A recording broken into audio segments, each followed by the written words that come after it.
¿Esto llaman fusil? Parece cañería atada a un palo, dijo el general francés, con las botas negras brillando y el guante trazando un gesto de desdén sobre el tubo oscuro fijado a la boca de un mosquete español. Las risas rodaron por el patio, metálicas, chocando contra las paredes encaladas como monedas lanzadas contra piedra. Campesinos con juguetes moriscos, añadió otro, levantando una granada hueca con dos dedos como si temiera mancharse. Nadie en ese patio lo sabía todavía, pero esa risa iba a morir en cuestión de horas.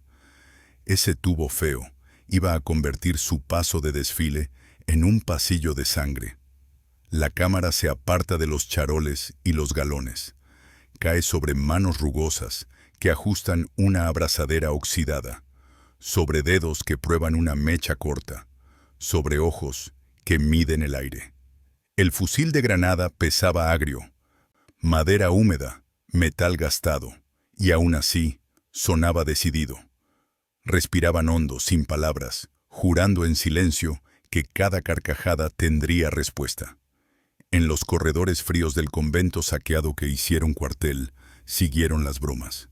«Son campesinos borrachos con navajas», repitió un coronel, empujando con la punta del sable una caja de cerámica tosca, llena de esferas rugosas. Ni siquiera saben prender la mecha a tiempo. Esa confianza era pólvora mojada, y estaba a punto de prenderse. Lo que llamaron chatarra iba a hacerlo sangrar. Al otro lado del muro, los españoles repartían granadas a mano, una por barba, dos si sabían esperar. Un veterano de uniforme raído contaba los latidos entre respiraciones. Describía con la uña cuánto debía quemarse la mecha antes del disparo. La noche olía a aceite rancio y a pan viejo. El fusil de granada, así lo decían con sorna, era un mosquete con un vaso tosco atornillado a la boca, y dentro, una esfera rellena de pólvora y clavos. No parecía elegante. Era letal en patios estrechos. Habían venido del norte con la música de la victoria a la espalda, arrasando caminos y mirando mapas como si fueran llaves de puertas cerradas. Traían uniformes exactos, números claros, reglamentos firmes. Llevaban semanas diciendo que España se iba a doblar. Venían de ganar en otros campos y pensaban que aquí sería igual. No entendían este suelo de cal y barro. En Granada, los patios muerden, las calles se encajan como gargantas, y la colina recoge el eco de cada paso. Las manufacturas calladas habían dado a los fusiles viejos un diente nuevo, ese tubo feo, áspero al tacto, enroscado al cañón por manos que sabían de fragua. Los franceses miraban y no veían. Los españoles trabajaban y no hablaban. Solo los nudillos blancos, la cinta apretando la manga rota, el brillo apagado en los ojos que se juraron no retroceder, decían lo que venía. La ciudad respiraba contenida.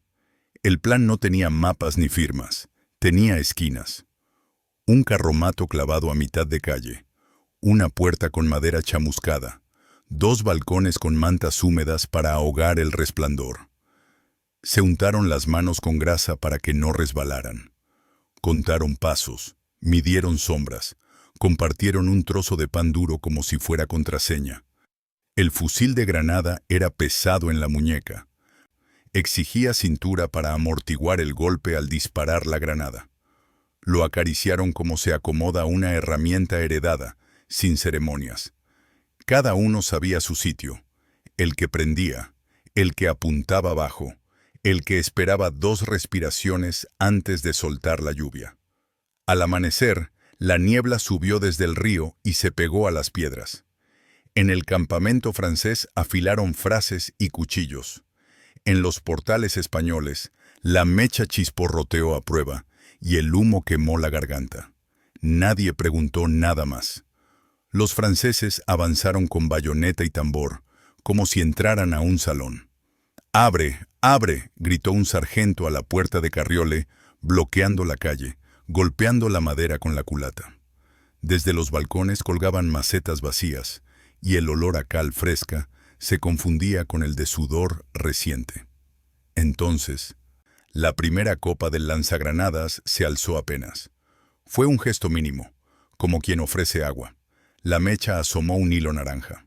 1, 2, y el resorte de hombro obedeció. La esfera salió grave, sin florituras, describiendo una curva baja. Cayó detrás del sargento, entre botas limpias. Golpe seco, chispa breve, y luego el trueno corto que no avisa. Clavos y hierro cortaron el aire como dedos de vidrio. Los tambores se atragantaron. El olor a pólvora engrosó el patio y les mordió la lengua. La burla tropezó con la sangre caliente sobre piedra. No fue un estallido aislado, fue un coro. Desde la puerta negra, desde la esquina del horno, desde un ventanuco por donde solo cabía un brazo, salieron granadas en oleadas. Eran objetos feos, con rebabas, con marcas de dedos en la arcilla que recubría las costuras. No eran bonitas, pero sabían caer donde duele. La columna se quebró como una rama mal seca. Los oficiales vomitaron órdenes que se perdieron en el humo. «¡Adelante, adelante!», gritó un capitán que un minuto antes sonreía. Ya no sonreía. El estampido repetido fue igual que el latido de un pecho furioso. Las bayonetas se quedaron flotando en el aire, sin brazo que las moviera. Los caballos, más atrás, retrocedieron con ojos blancos y espuma en la boca. La calle no era una calle, era una garganta que se cerraba. La confianza se volvió plomo. Desde el otro lado, la calma no era frialdad. Era el pulso firme del que trabaja con peligro. Un joven con la mejilla tiznada contaba en voz baja: 3, ahora. Su padre, que había sido carpintero, sostenía el fusil por el cañón para orientar el vaso. Un cura viejo, con sotana recortada a la rodilla, soplaba apenas para que la mecha no devorara la vida antes de tiempo. El roce del hierro contra el hierro, el clic seco del pedernal, el olor punzante de mecha quemada, todo formaba un mundo pequeño y sólido. Afuera, gritos franceses pedían espacio. Adentro, los españoles apretaban el labio y apuntaban a los charoles. No había bravatas, había oficio, y ese oficio había salido de los patios de Granada, donde el humo del alba parece plegarse al mosaico. Lo que muchos llamaron chapuza cargaba una ciencia de dedos y tiempo contado en 2 respiraciones. En el altozano del barrio, un general francés tiró del caballo hacia atrás, molesto. «No puede ser la obra de esa chatarra», masculló, con la banda azul cruzándole el pecho. Vio a sus hombres buscar refugio donde no había. Vio el tambor rodar como un corazón desbocado. «Avancen por el lateral». «Por el lateral», insistió, señalando una callejuela. Creyó encontrar un borde sin dientes. Allí, la pared parecía lisa, pero el yeso guardaba grietas por donde cabía un cañón cortísimo. Un brazo moreno empujó apenas el fusil de granada, la copa en sombras. La granada salió con el zumbido denso de una mosca grande. Cayó a los pies de la segunda sección. Silencio pequeño, como de oración contenida, y otra vez el golpe. Fragmentos de vidrio viejo, clavos doblados, trozos de cerámica, todo saltó. Y con cada estallido, un pedazo de soberbia quedó tirado a la intemperie. Los franceses llamaron refuerzos desde la plaza, enviaron mensajeros a galope. Se cubrieron tras carros volcados que 5 minutos antes eran burlas al campesino. Los zapatos de charol se mancharon de barro y sangre. Ya no importaba si el tubo era feo, importaba que mordía. «Basta con entrar a pecho», bramó un coronel con la cara tiznada de humo. Quiso ordenar una carga. Las gargantas no obedecen a la orden cuando el aire se corta y el patio apesta a pólvora. En una esquina, un sargento francés lloraba sin llanto, con los dientes apretados y el fusil muerto en la mano. «No los vemos», dijo, y tenía razón. No los veía. Ellos sí lo veían a él. Ese día, lo que muchos dieron por anticuario, por herramienta vieja, se convirtió en escoba en manos de gente paciente. El miedo empezó a caminar descalzo en el bando invasor. Hubo un instante en que la luz del sol entró oblicua por la calleja y pintó de ámbar el humo. Los españoles la usaron como regla. Donde entraba la luz, caía una granada. Donde se quedaba la sombra, se movían sin ruido. El aire sabía a pólvora y cal mojada, una mezcla que raspaba la garganta. Un granadero francés, corpulento, avanzó con el pecho al frente, furioso, desafiando el golpe. La granada le golpeó cerca de las botas, saltó una vez, casi juguetona, y explotó a la altura de la rodilla. Cayó como un árbol cortado al primer hachazo. El que venía detrás frenó en seco y sintió que el suelo se le movía. Dos españoles saltaron desde un portal y lo empujaron de vuelta al humo. No había alivio para quien entraba. El fusil de granada había encontrado su distancia, su música, su ritmo de castigo.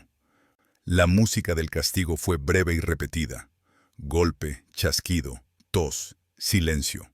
Golpe, chasquido, insulto ahogado, silencio. Hubo momentos de cuerpo a cuerpo en los que el hierro habló sin elegancia. Un cuchillo salió de una faja y entró en un vacío entre botones. Un culatazo desacomodó una mandíbula. La madera se partió en una esquina y una astilla clavada en la palma dejó una línea de sangre limpia. Los franceses, acostumbrados a la formación cerrada, a la llanura de orden, intentaban componer su rectángulo y la calle los quebraba en cuadros torcidos. Un soldado vio los ojos de un chico con barba rala y en esos ojos la promesa sencilla de no retroceder. A cada paso el invasor pagaba con carne. A cada paso ese tubo mal visto les recordaba que aquí la distancia no la medían sus manuales, sino la rabia de una ciudad pactada con sus sombras. Desde la torre de la iglesia, que olía a cera vieja y a palomas, un vigía español marcaba con dedos en la baranda el batir del enemigo. 2 columnas por el norte, murmuró, y sus palabras bajaron por la escalera como plomo tibio. No usaban corneta, usaban nudillos sobre madera, golpes cortos. Un hombre en la sacristía respondió girando una imagen sobre una repisa. Señal convenida. En el claustro las granadas se apilaban sobre un manto. Tenían la piel áspera, con grafito en la junta, un olor dulce breve que engañaba. El fusil de granada esperaba con la boca abierta, como un buey paciente. Las manos que lo cargaban eran las mismas que la víspera habían amasado harina o cocido un botón. Afuera, los franceses buscaban atajos. Adentro, les preparaban las esquinas. Si tomaban una esquina, había otra. El humo cosía todas las puertas. Uno de los generales franceses, el mismo que había alzado la granada como si fuera un juguete, envió un emisario con bandera para parlamentar. Quiso saber quién los mandaba, qué exigían, quién los dirigía. Adoptó aplomo de caballero herido. Nadie salió. Solo respondió el eco de una palmada, y después, como si fuera contestación, el estampido de otra granada que se tragó la última palabra. «Se esconden», dijo uno en el círculo de charoles. No era esconderse, era elegir el lugar exacto para aparecer. Detrás de cada puerta chamuscada había respiraciones firmes. Ellos dirigían con silencio y gesto. La bandera regresó sola, sin acuerdo. En su lienzo, el humo había dejado manchas grises, mapitas de una ciudad que no se dejaba leer. Los franceses apretaron los dientes. Alguien propuso quemar la manzana. Alguien más recordó que el fuego no responde a cualquiera. El intento de fuego se volvió contra ellos. Lanzaron teas y rompieron puertas buscando atravesar el muro de aire caliente. El viento se revolvió en las entrañas de la calleja y devolvió brasas contra sus propios mantos. La madera se encendió en sitios que no pensaron, y el humo tapó antes sus ojos que los de enfrente. En ese manto sucio sonó de nuevo la voz del fusil de granada. El vaso de hierro vibró. La granada se fue baja, acariciando el suelo, y explotó en el hueco exacto donde un grupo preparaba la escalera. Tablones, clavos y hombres se hicieron una sola nube. Entonces llegaron los que esperaban, 2 filas de campesinos con boina hundida hasta las cejas, escopetas cortas, ojos de piedra. No avanzaron al grito, avanzaron con los dientes apretados, dispararon una sola vez a bocajarro y se retiraron como una marea decidida. Algunos franceses, en su desesperación, intentaron entrar por los tejados, subieron por patios ajenos, rompieron tejas con la culata, cayeron en terrazas con macetas rotas y gallinas asustadas. Creyeron haberse saltado la trampa, no vieron la cuerda tensada. Un chico de manos finas tiró de esa cuerda con la precisión de quien abrió una trampa de conejo 1000 veces. De la cuerda colgó un candil con mecha corta y una granada pequeña, una hija menor del fusil de granada. Explotó sin voces, a media altura, y el polvo del techo se volvió harina en el aire. 3 cascos cayeron como platos. Los que sobrevivieron rodaron por escaleras íntimas y encontraron en el rellano a una mujer con una pala. No hubo discurso. Hubo un empujón. Hubo un portazo. Hubo un cerrojo. Y abajo, en la calle, el coro del hierro siguió castigando. La mañana ya era un puño apretado. El sol raspaba con dureza y no calentaba. El general que había reído apretó el puño de las riendas hasta blanquear los nudillos. «Traigan a la artillería ligera», ordenó con un hilo de voz. Su caballo sacudió la cabeza, nervioso, con espuma en los belfos. Llegaron 2 piezas que parecían seguras como una respuesta antigua. Las arrastraron con esfuerzo entre piedras. «Basta de juegos». Apuntaron a la puerta clavada a mitad de calle. Disparó. El retroceso le golpeó el hombro al artillero. La bola abrió una mitad de madera y levantó una lluvia de astillas. Detrás, nada. Otra vez el humo. Otra vez el vacío. Un segundo después, 2 granadas, una por cada lado del cañón, cayeron como dados. Estallaron en paralelo, gemelas y crueles, y los sirvientes de la pieza se doblaron como pasto al machete. La artillería retrocedió sin vergüenza. De los balcones colgaban sábanas húmedas para apaciguar chispas. En algunos, alguien sostenía una imagen de madera contra el pecho. Hombres sin uniforme apuntaban desde el interior, con el vaso asomado lo justo. Les temblaba la mano. Sí, el temblor se quedaba en el antebrazo. El hombro mandaba. El hombro era roca. Un anciano pasó la mano por el cañón, como si leyera un texto sobre hierro caliente. «Ya», pidió sin levantar la voz. Dispararon los 2 a la vez. Uno al suelo, para los tobillos. Otro al pecho, para el aire. La combinación fue una tijera. Abajo, un subteniente francés trató de juntar a su gente con promesas de vino al final. El vino de ese día fue de humo espeso y polvo de cal en la lengua. Trató de hablar otra vez, pero su garganta se llenó de silencio de piedra. Pidieron refuerzos por 3ª vez. Los mensajeros a caballo dejaron huellas de herraduras sobre sangre reciente. Más hombres, más uniformes, más música de tambor que intentaba reconstruir el orden. La plaza vibró con tropas que entraban y se borraban detrás de una esquina. Cada nuevo pelotón llegaba con el mentón alto y a los 2 pasos bajaba la cabeza para no tragarse el humo. «Corten por la huerta», dijo un mayor con la idea de rodear. La huerta era una trampa verde. Bajo los árboles, el suelo escondía hoyos viejos llenos de agua estancada. Allí lo esperaba el sonido pequeño del pedernal. Allí, otra vez, el bruñido feo del vaso. La granada rebotó en barro y explotó con un rugido húmedo, pegando tierra a las caras. Los franceses patinaron, perdieron su forma. No era tierra fácil, no era enemigo fácil. Era España con su paciencia afilada. Al mediodía, el calor del sur hizo lo suyo. Pegó los uniformes al cuerpo, aturdió a los caballos, soltó en el aire un olor dulce y agrio de fruta pisada y pólvora rancia. En el campamento, alguien destapó un barril de agua, y el golpe de madera sonó indecente en medio de aquel repique de hierro. Los españoles no comieron. Masticaron silencio. Cambiaron mechas por mechas. Cortaron las que se habían quedado largas. Oraron sin decir palabras. Se pasaron el fusil de granada de hombro a hombro para descansar el músculo, como quien se intercambia un bebé dormido. Nadie soltó la bandera enrollada en la esquina del claustro. Los nudillos marcaban la tela.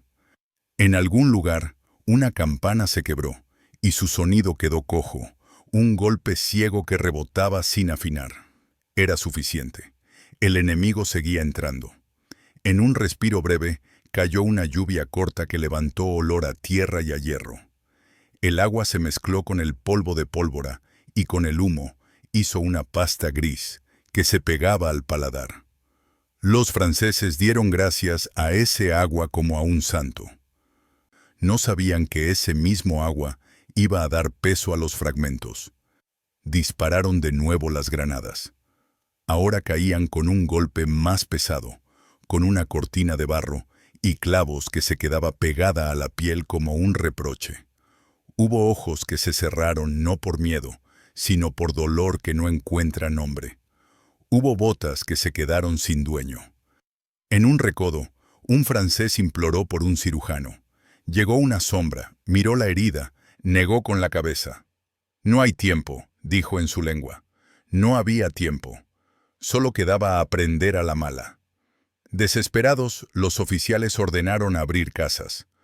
Rompieron un portón con un cañón de puerta y entraron a una sala de azulejos con olor a café frío. Dentro, solo encontraron alfombras enrolladas y una mesa volteada. Creyeron haber ganado terreno. Entonces, desde la escalera, bajó lento el silbido de una mecha. No la vieron, la oyeron. Ese sonido los hizo niños frente a una hoguera prohibida. La granada cayó en la mesa y la hizo añicos. La madera vieja ardió sin permiso, soltando un humo dulce que engañó un segundo. El segundo bastó para que los balcones de la calle de afuera escupieran dos más. Los franceses salieron tropezando con el propio fuego, tosiendo, con lágrimas sin vergüenza. Uno dejó su sombrero en el suelo como si fuera un precio. No se detuvieron a recogerlo. Constantinamente, la ciudad les cobraba la entrada. Ellos habían venido a enseñar disciplina. La calle les devolvió otro orden, el del que sabe cuándo frenar para que el otro se estrelle. En cada esquina, una sombra convertía el ángulo en cuchillo. En cada puerta, una mano se asomaba con una certeza nueva. El fusil de granada ya no era objeto de mofa, era autoridad. Los que lo disparaban lo miraban con respeto sencillo.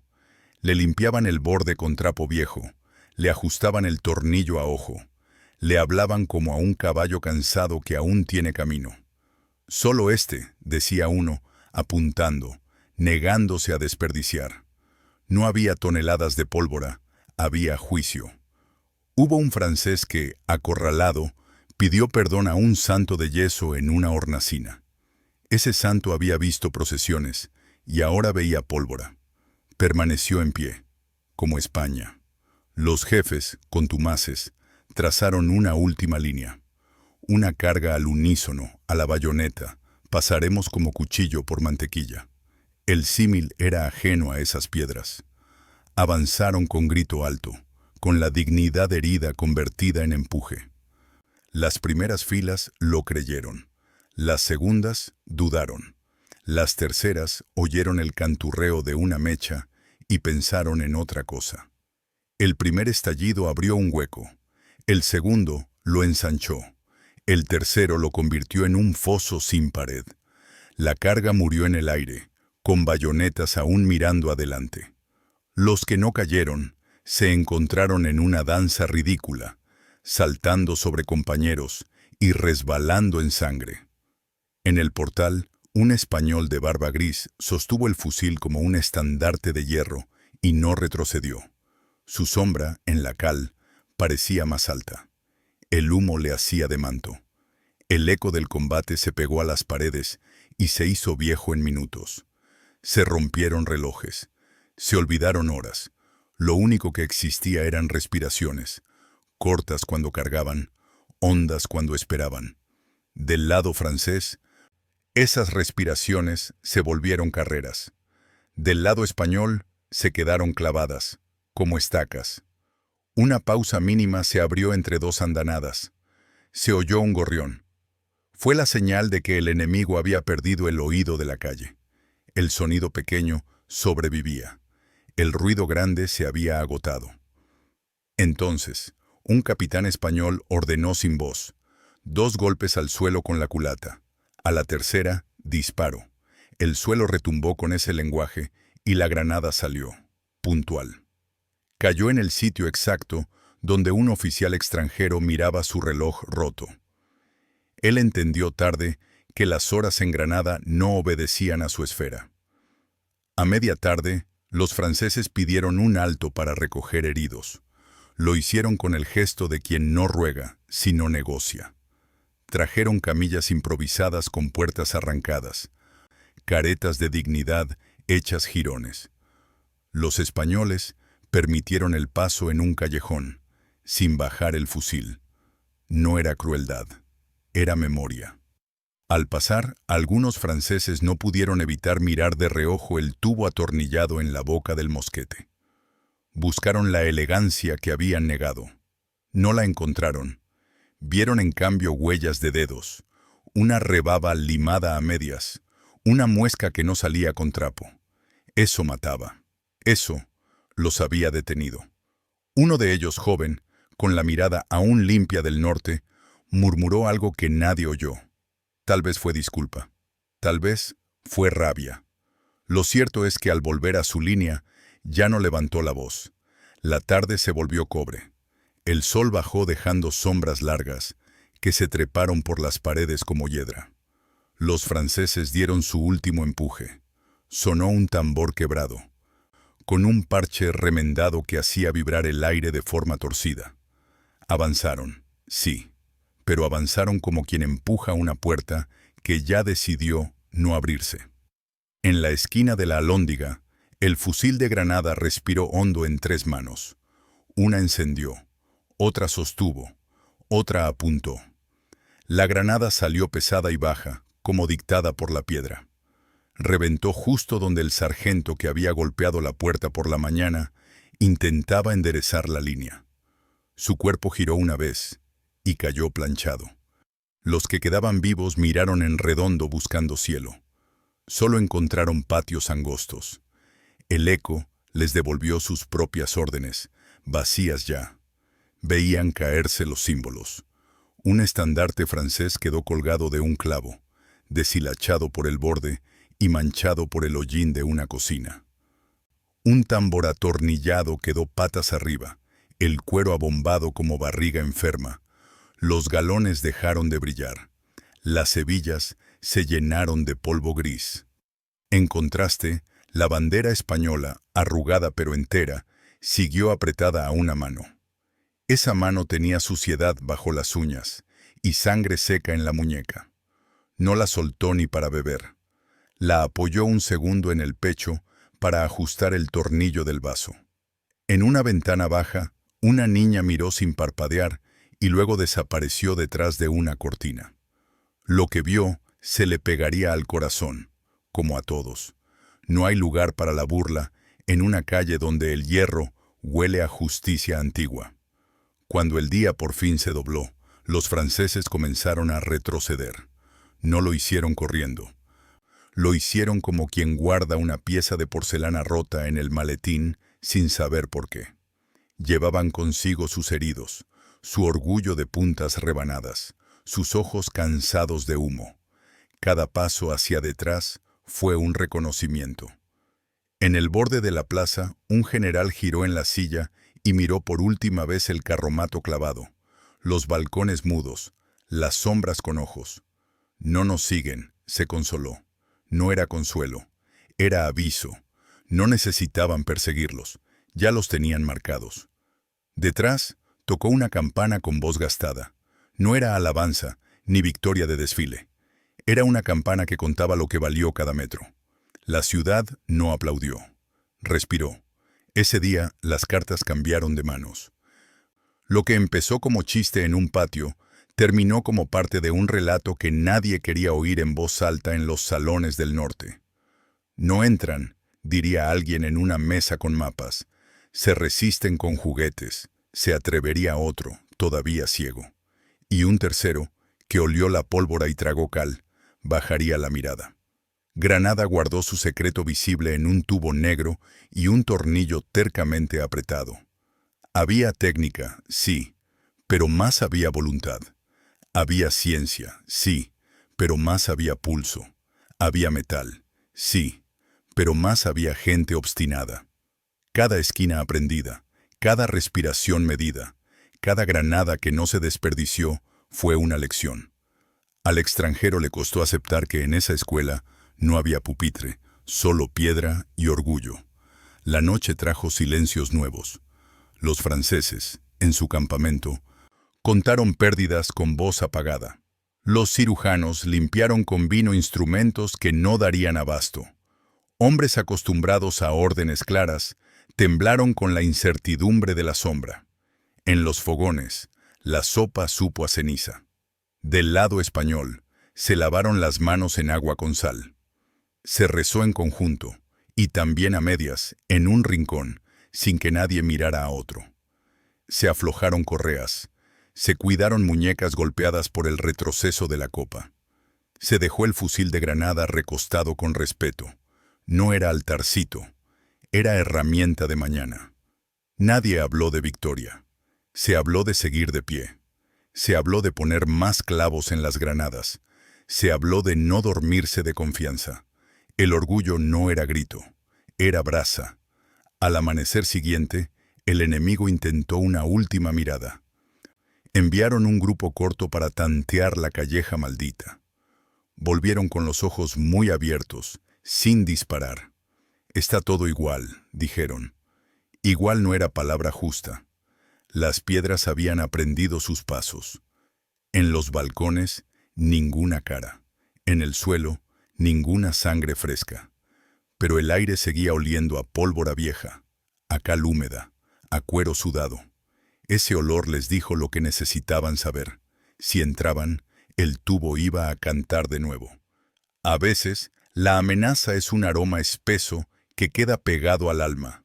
Lo sintieron en la lengua y en la nuca. El general ordenó apartarse sin ruido. No quiso repetir la lección. La lección ya estaba escrita sobre su uniforme. Los rumores se extendieron más rápido que las órdenes. En pueblos cercanos, en ventas con vino barato, se oyó hablar de la calle de Granada, donde los franceses perdieron la risa por culpa de un fusil feo. Se contaron las cosas con detalles cambiados, como pasa siempre, pero en el corazón del cuento había una verdad. Los españoles habían dado la vuelta a la burla. Llegaron cartas que no daban abasto a explicar por qué un tubo, por qué un tornillo, por qué clavos. Respondieron con pocas palabras. Porque aquí la distancia es corta, porque la paciencia no se vende, porque la piedra pesa. Los que no entendieron buscaron consuelo en su ciencia. Los que entendieron guardaron silencio y apretaron la empuñadura de sus sables con más dureza la noche siguiente. Hubo entre los propios españoles quien se sorprendió de lo que pudieron. Se sentaron en el borde de una fuente rota y miraron sus manos negro-azul, las uñas con restos de mecha, la piel con ampollas. Se miraron y no hicieron brindis. Compartieron agua y pan. Uno soltó una carcajada pequeña, más de alivio que de burla, y oró después por el alma de quien había caído sin decir ni su nombre. Alguien trajo aceite para limpiar el vaso. Ese aceite tenía un olor triste, como de madre anciana. La tela pasó por el hierro y lo dejó preparado para otra jornada. El tornillo, al apretarse, rechinó una queja que parecía humano. Un chico quiso quedarse con la granada que no se usó, como recuerdo. Un viejo le pidió devolverla a la pila. «No son juguetes», dijo. «Era lección que no cuesta tinta». El enemigo, herido en su orgullo, envió un escrito que hablaba de traición, de guerra sucia, de artificios que no honraban la batalla. Lo leyó un oficial con voz nasal, como si la forma importara más que el fondo. Los españoles lo escucharon sin moverse. La tinta no seca la sangre. Respondieron con otra tinta, hecha de humo y de hierro. No escribieron carta. Mantuvieron la calle cerrada. Mantuvieron el ojo quieto, la mano firme, el vaso en su sitio. El que firmaba era el estampido. El que sellaba eran los clavos en el aire. Si querían honor, allí lo tenían. Mantenerse en pie sin hacer del enemigo un juguete, sin bailar sobre su derrota, sin gritos que se pudren. Solo piedra, solo pulso, solo paciencia y castigo. En el norte, al escuchar los informes, algunos rieron por compromiso. No sabían qué hacer con esa mezcla de orgullo herido y miedo. Otros, los que habían pisado la calle, no rieron. Su silencio se volvió pesado en las reuniones. Alguien sugirió traer ingenieros. Alguien pidió reformar manuales. Ningún papel cambiaba el olor de las piedras. Un diplomático, que nunca había olido pólvora, escribió «Resistencia feroz». Un soldado, que había saboreado la cal, no escribió nada. Dejó el pergamino en blanco. Ese blanco decía más. Decía que habían conocido una pared que no entiende de desfile. Desde entonces, en ciertos corredores, la palabra granada dejó de sonar solo a palacios y agua. Empezó a oler a tubo de hierro, a mecha corta, a clavos en vuelo. Las semanas siguientes trajeron otras batallas, otros nombres, pero el fusil de granada seguía asomando como una sombra entre sombras. No siempre disparaba. A veces bastaba con que lo vieran en el borde, boquiabierto como pez, para que la tutela del miedo hiciera lo que la pólvora no tenía por qué hacer. En fincas abandonadas, en corrales, en salones ya vacíos, se repitió la coreografía. Mecha, hombro, vaso, caída. El enemigo empezó a avanzar con la mirada abajo, a tropezar con su propia imaginación. Habían entrado creyendo que mandaba el reglamento. Salieron entendiendo que aquí mandaba la roca y la mano que la conoce. Eso cansa distinto. Cansa la espalda y también cansa el alma. A ellos, esa fatiga les enseñó a no despreciar lo que no entienden. No faltó quien desde lejos dijera que los españoles habían tenido suerte. La suerte no pesa como pesa un fusil. La suerte no deja llagas en el hombro. La suerte no enseña a cortar una mecha con la uña exacta. Todo eso era oficio. Todo eso era una decisión vieja como estas piedras.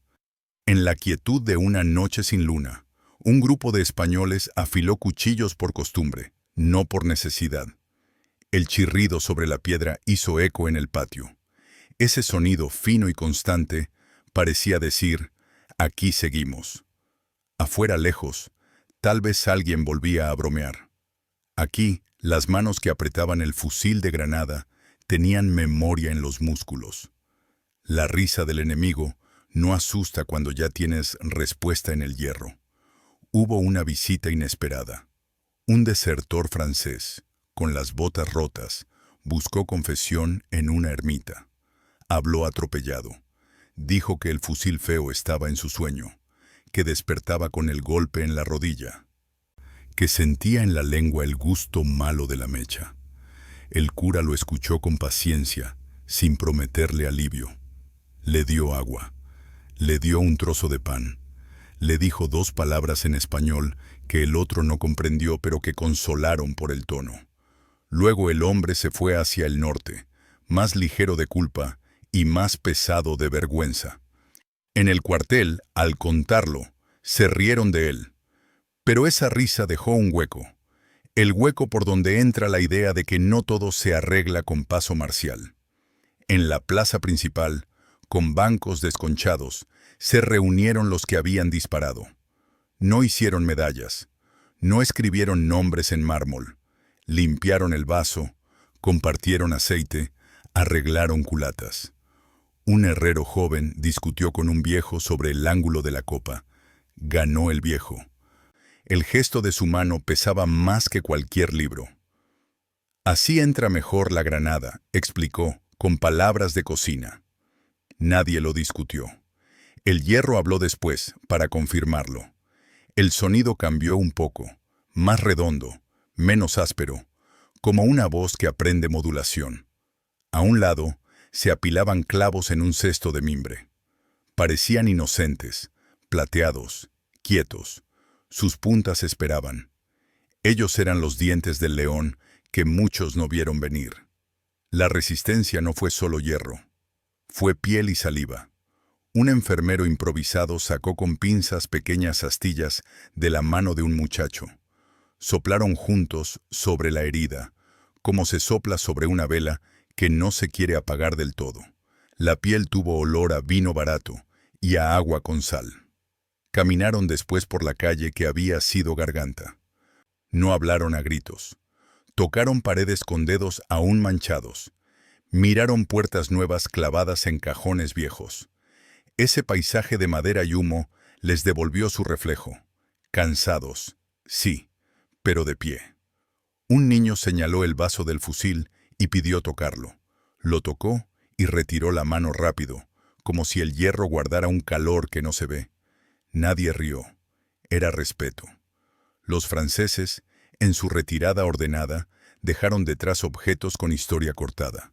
Una libreta con bocetos, un guante sin par, una cuchara de plata con iniciales. Los españoles los recogieron y los pusieron juntos en una mesa. No por trofeo, por inventario de lo que pasa cuando alguien entra creyendo que la casa es suya. El fusil de granada reposó arriba. No necesitaba compañía. Era suficiente presencia. Algunos le pasaron la mano sin mirar, como quien acaricia a un animal que ha vuelto de cazar. Otros ni lo miraron. Sabían que en su sombra seguía el trabajo. En una esquina quedó un casco con una pluma chorreada de agua y humo. Tendría historias que su dueño no alcanzaría a contar. La piedra, en cambio, ya había dicho lo suyo. En otras ciudades, intentaron imitarlo sin entenderlo. Hicieron copias de la copa, clavaron tornillos en mosquetes cansados, juntaron clavos en sacos. Les faltó la esquina exacta, les faltó el pulso. Aprendieron a golpes. A veces, abrieron la distancia donde la granada se pierde. A veces, no esperaron los dos latidos que hacen la diferencia entre quedarse con manos muy vacías o muy llenas de culpa. Los de Granada enviaron un consejo simple. Piensen en la piedra, no en el tubo. Piensen en el tiempo que tarda un suspiro en ir y volver. Ajusten el oído a esa música. Quien lo hizo, sobrevivió. Quien quiso apurar, pagó. El hierro respeta al que lo respeta. Eso está escrito en escalones, no en papel. Poco a poco, el invasor aprendió otro tono. Ya no entró golpeando puertas por deporte. Ya no se permitió el lujo de asco frente a herramientas con rebaba. Empezó a mirar esquinas con ojos nuevos, a oler el humo como aviso, no como molestia. Tarde, pero aprendió. Los españoles, sin cantar, trabajaron el doble cuando olieron esa prudencia. Sabían que el respeto del enemigo no quita la intención. Ajustaron tornillos, reforzaron puertas, midieron sombras en tardes distintas. La paciencia se volvió más fina. El fusil de granada, que había nacido objeto de burla, se convirtió en presencia. No era mito, no era leyenda hueca, Era hierro con memoria, madera con sudor, clavos con hambre. Hizo su parte. No pidió gracias. Lo que ese día sucedió no entró en los libros con el brillo que otros hechos reciben. Fue más bien un rumor que se volvió roca. Un general francés, aquel de la risa fácil, dejó de reír para siempre. Si alguien lo vio después en otro frente, juraría que su boca era otra. La soberbia había aprendido a cerrar los labios. Granada siguió tirando agua por sus fuentes. Siguió vendiendo pan en calles con sombra. Siguió oliendo a tierra cuando llueve. Y en medio, siguió habiendo manos que saben ensamblar hierro con paciencia. Los invasores, con sus banderas limpias al principio, se fueron con ellas mordidas. Aquí, ese es el costo. No se lo escribe en decreto, se lo aprende con el cuerpo. Alguna vez, al caer la tarde, alguien preguntó qué era lo que más dolía. Un viejo contestó sin pensar, el humo en los ojos, y luego tras un segundo corrigió, no. Lo que dolía era no escuchar los pasos del enemigo cuando ya se habían ido. Era una forma de decir, el silencio después del trueno pesa. Ese silencio, en Granada, no fue vacío. Estaba lleno de aire tibio, de piedras que guardan calor, de un vaso que aún olía a mecha. Era una promesa de que, si volvían con chistes, existiría otra vez respuesta. Nadie necesitó jurarlo en voz alta. Bastaba el hierro recostado contra la pared, la sombra inclinada sobre él, el tornillo que, al apretarse, canta bajo.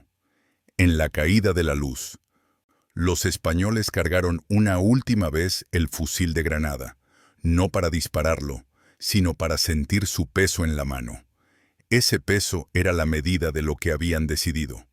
Nadie pretende heroísmo cuando el hombro duele. Pretenden justicia. Recorrieron con los dedos la muesca que le habían hecho en una esquina, signo privado. Los dedos tantearon, memorizando sin prisa, como quien aprende la cara de un amigo. Afuera, un perro ladró a la noche.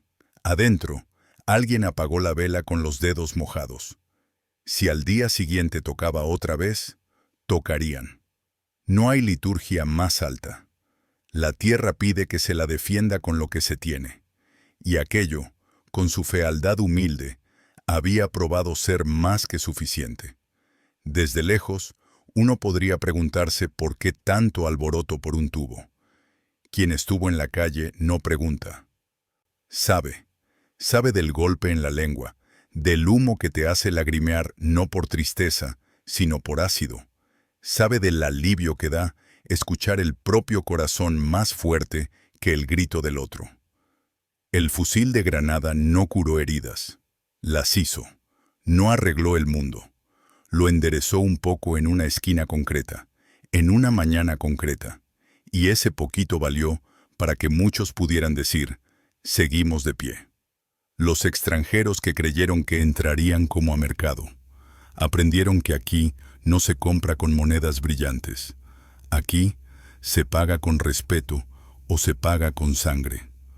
Algunos franceses, los menos tosudos, escribieron en cartas a sus casas que los españoles no eran como se decía en los cafés. No eran flojos, ni borrachos con navajas. Eran piedras con ojos. Eran manos que sabían pesar el hierro. Lo que más les dolía era reconocerlo entre los suyos. Al final de la campaña en ese rincón, sus botas pisaron camino de vuelta con paso más corto. Miraron hacia atrás con rencor o con vergüenza. Llevaron consigo un olor que no se quita con jabón. En Granada se siguió trabajando. El hierro se templó, la madera se cuidó, la copa se guardó. No para adornar un salón, sino para esperar. Los patios saben guardar. No es que España ame la guerra, es que no se arrodilla. Y si la guerra llega con chistes, la respuesta llega con hierro. Ese día, los generales que empezaron burlándose de un fusil feo, vieron su infantería deshacerse como tela vieja bajo lluvia de clavos. Vieron que sus palabras no frenan una esquina. Los españoles, con miedo y con pulso. Demostraron que el respeto no es una bandera ni un uniforme. Es quedarse, respirar, ajustar un tornillo, contar 2 latidos y soltar un trueno breve. Por eso, cuando acabó la jornada y el humo se fue enfriando, no hubo gritos de triunfo. Hubo una verdad simple pegada a la piedra. El invasor dejó de reír. España siguió en pie. Y todos entendieron que aquí no se entra gratis.